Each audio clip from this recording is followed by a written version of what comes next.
Afternoon, Silverbacks. Wanted to talk to you real quick.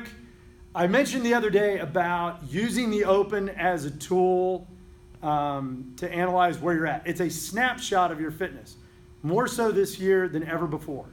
By removing the open from the qualification process for the games, really what they did was they got rid of regionals.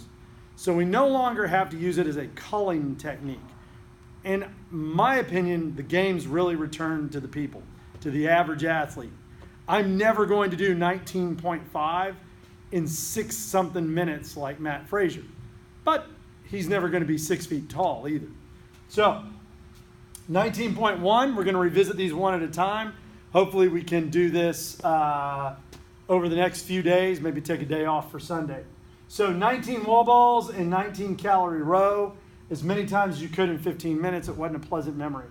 So what we want to do is look at what I think this was designed to do, and then how that caused some people not to be as effective as they thought they would be, and then how we can improve it. So first things first, this was a test of engine, okay? This was designed to see how big an engine you had in almost a 15-minute. I want you to run that direction as hard and as far as you can. So there's some elements about pacing. I don't really want to get into those on this workout. I don't think they're as important. I think what's more important is the people who suffered on this workout, generally speaking, it was a technique breakdown. And once one of the techniques broke down, whether it be wall ball or rowing, then they both kind of suffered for it. So taking a look at that, first things first, rowing technique. Were you stroking or were you paddling? When we're rowing for calories, we're rowing for power, okay? And so in that instance, we want to imagine, I think Comp Train said it really well.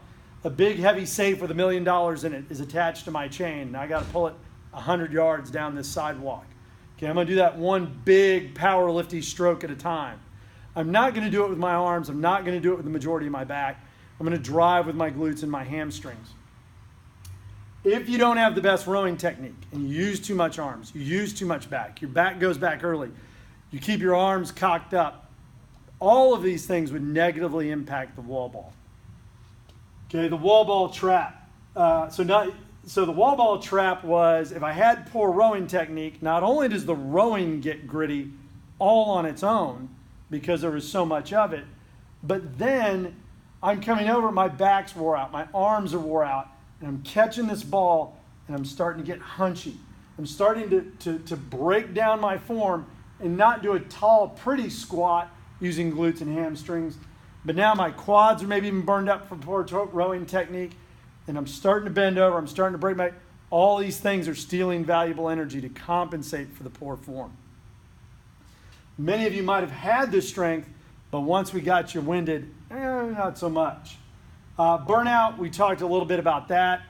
That's going to be either muscular from having poor technique in both by the last 5 minutes, or maybe you went out hot as a Saturday night pistol and didn't pace it well. But again, we're going to talk about that in an even broader example in 19.5. Okay, what are we going to do to fix this? What's going to make it better? We're going to monitor your stroke. When you're rowing in the gym, you've got that screen on that shows you that curve. If you don't have a pretty bell curve, call your coach over. We want to help you with this. If you're here in open gym, we're having a goat day. Let us help you build that pretty bell-shaped curve on your stroke screen. It is a perfect representation of what your stroke looks like. If it looks wonky, it looks flat, so does your stroke.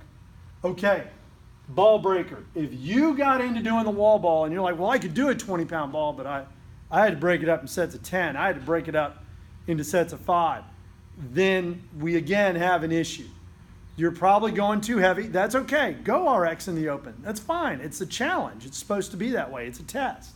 However, if you're not regularly throwing a 20-pound ball for men or a 14-pound ball for women, or you want to scale up your ball, this is my recommendation. Find a ball that lets you do 30 reps times 2, okay? I'm going to do 30 reps. I'm going to try to take about a 2-minute break and do 30 more reps. I don't care how light it is. It doesn't matter. It's that you're fast, and if somebody were watching a video of you and they didn't know what the ball weighed, you would look like an absolute pro, okay?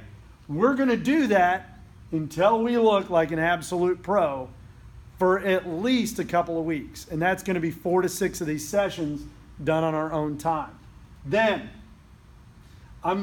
these are the weight graduations. I'm going to move up a weight. I'm going to go maybe from the 12 to the 16, and I'm going to work on it 3 times a week until I'm throwing 2 sets of 30 like a champ at the speed I really want to go, unbroken. Then finally, I'll fleet up to a 20. Is this going to take a couple of months, maybe almost 3? Yeah, but we got 6 months to get ready. So I really hope you take advantage of this idea. I really hope you understand. Take a look at all the WODs you did. Look at the percentile you finished in for your age group. And let's start to really use this as the tool it was intended to be. And again, my thanks to Dave Castro. I know that everybody out there wants to have their opinion. Mine is you did an awesome job this year, whether you want to hear that or not. Thanks again, Silverbacks. I love you.